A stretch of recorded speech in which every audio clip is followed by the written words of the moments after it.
कहावत है कि शरीके हयात खुश मिजाज हो तो जिंदगी खुशगवार हो जाती है, लेकिन अब साइंसदानों का कहना है कि इस कहावत में तब्दीली करके इसे शरीके हयात खुश मिजाज हो तो जिंदगी तवील हो जाती है कर देना चाहिए, क्योंकि साइंसदानों की नई तहकीक में ये इंकशाफ हुआ है कि जिसका शरीके हयात खुश मिजाज और हंसमुख हो तो उसकी ज़िंदगी तवील हो जाती है।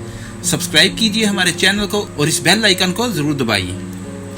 इस तहकीक में नीदरलैंड की तलबर्ग यूनिवर्सिटी के साइंसदानों ने दर्जनों शादीशुदा जोड़ों के अज़वाजी तल्लक और उनके ज़िंदगी पर असरात का मुआयना किया और नताइज मरतब किए।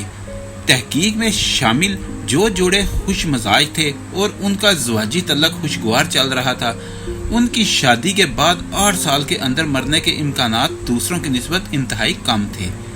तहकीकाती टीम के सरबराह डॉक्टर स्टावर पवा ने इसकी वजह बयान करते हुए कहा कि अगर आपका शरीके हयात खुश रहने वाला हो तो उससे आपको सेहतमंद रहने की तरगीब मिलती है। इसके बरक्स जिसका अज़वाजी तल्लक नाखुशगवार हो वो ज़्यादा वक्त टीवी के सामने गुजारते हैं और गैर सेहतमंदाना खानों की तरफ राग़ब होते हैं, जिससे उनकी क़ब्ल वक्त मौत के इम्कानात ज़्यादा हो जाते हैं। इसलिए ज़िंदगी में खुश रहें और ज़्यादा लंबी ज़िंदगी पाएं। अगर आपको हमारी वीडियो अच्छी लगी है तो इसको लाइक और शेयर करें और हमारे चैनल को सब्सक्राइब करना ना भूलिए। शुक्रिया।